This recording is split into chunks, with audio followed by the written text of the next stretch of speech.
మీరు చెప్పినట్టు 20-30 prime age of the career. మేము ఆ టైంలో కరెక్ట్గా ప్రిపరేషన్కి వచ్చి ఇక్కడ స్టక్ అయిపోయి ఇన్ని years of the preparation.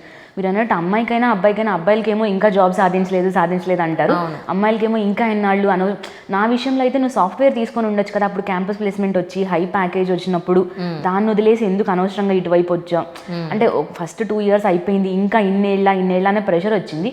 But ఆ విషయంలో నేను చాలా లక్కీ అని చెప్పుకోవచ్చు. ఎందుకంటే నా ఫ్యామిలీ చాలా సపోర్టివ్గా ఉన్నారు.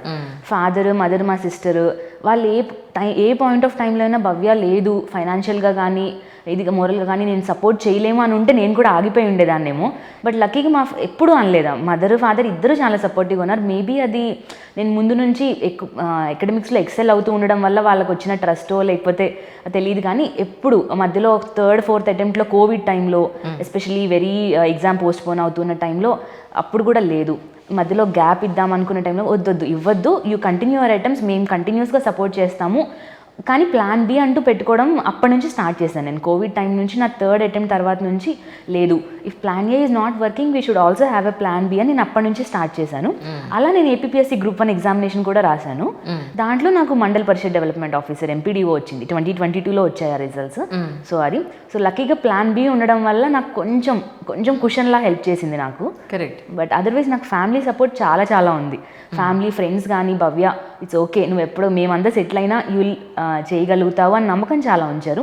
దానివల్లే నేను సగం స్ట్రెస్ లేకుండా చదవగలిగానేమో అని నాకు అనిపిస్తుంది. బికాజ్ ఫ్యామిలీ వెనక నుంచి వాళ్ళు ఎక్కువ స్ట్రెస్ ఉంటే అది ఇంకా మనల్ని మోరల్గా కిందకి చేస్తూ ఉంటుంది.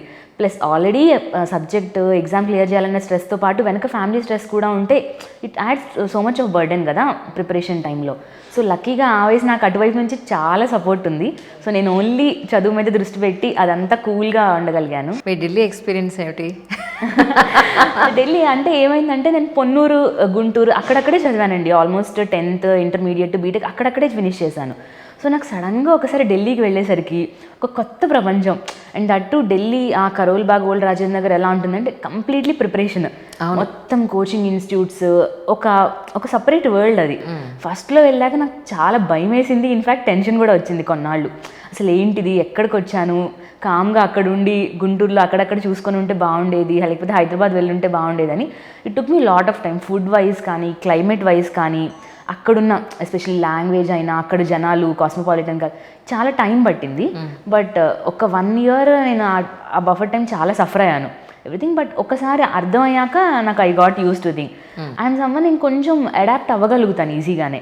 అంటే సరే ఓకే, ఫస్ట్లో బాధపడినా ఏడ్చినా ఏం చేసినా తిరిగి మళ్ళీ అడ్జస్ట్ అవ్వగలిగాను. సో అప్పుడు నేను ఆల్మోస్ట్ 3 years అక్కడే ఉన్నాను. నా ఫస్ట్ అటెంప్ట్ కోచింగ్ అయ్యే వరకు, తర్వాత ఇంటర్వ్యూ ఇచ్చి నెక్స్ట్ మెయిన్ 3rd అటెంప్ట్ వరకు అక్కడే ఉన్నాను. కోవిడ్ టైం అప్పుడు ఇంకా నేను రిటర్న్ వచ్చి ఇంటి నుంచి ప్రిపేర్ అయ్యాను. కోచింగ్ మీకు ఉపయోగపడిందా నిజంగానే? అంటే నాకేమైందంటే బీటెక్ వరకు నేను కంప్యూటర్ సైన్స్ బ్యాక్గ్రౌండ్, అసలు నాకు ఈ ఐడియా కూడా లేదు యూపీఎస్సీ సిలబస్ ఎలా ఉంటుందని. సో నాకు అట్లీస్ట్ సిలబస్ ఏంటి, వాట్ ఈజ్ వాట్ అని అర్థం కావడానికి నాకు హెల్ప్ అయింది కోచింగ్. నేను కోచింగ్ అందరికీ కంపల్సరీ అని సజెస్ట్ చేయను కానీ, but someone like me who has no idea of what UPSC syllabus is అన్న వాళ్ళకి కోచింగ్ ఈజ్ ఇంపార్టెంట్. బికాజ్ ఎక్కువ టైం వేస్ట్ చేసుకోకుండా ఇవి రిసోర్సెస్, ఇది సిలబస్ అని అర్థం కావడానికి కోచింగ్ హెల్ప్ అవుతుంది. ఆస్పిరెంట్స్ చాలామంది గ్రూప్ స్టడీస్ చేస్తుంటారు to discuss the things, actually topic discuss చేసుకోవడానికి, ఒకళ్ళకొకళ్ళు ఎక్స్ప్లెయిన్ చేసుకోవడానికి. అది నిజంగానే యూజ్ అవుతుందా అండి? దీనిలో నాకేమైందంటే ఫస్ట్ నుంచి నా గ్రూప్ స్టడీకి అంత పీర్స్ అంతగా దొరకలేదు. బట్ లాస్ట్ అటెంప్ట్ 6th అటెంప్ట్లో నేను హైదరాబాద్ షిఫ్ట్ అయ్యాను. అప్పుడు నాకు లక్కీగా ఇక్కడ నాకు మంచి పీర్ గ్రూప్ దొరికింది. పీర్ గ్రూప్ నేను చెప్పేది ఏంటంటే ఎవ్రీబడి షుడ్ బి సీరియస్ ఉన్న వాళ్ళకి పీర్ గ్రూప్ అడ్వాంటేజ్ ఏంటంటే మనం చదివింది కాక వేరే డిఫరెంట్ పర్స్పెక్టివ్స్ తెలుస్తుంది. అది యూపీఎస్సీలో చాలా ఇంపార్టెంట్. నాకైతే ఇన్ఫ్యాక్ట్ మెయిన్స్ ప్రిపరేషన్కి చాలా హెల్ప్ అయింది peer group, because different perspectives తెలుస్తుంది. అండ్ సిలబస్ అనేది యూపీఎస్సీలో చాలా వాస్ట్.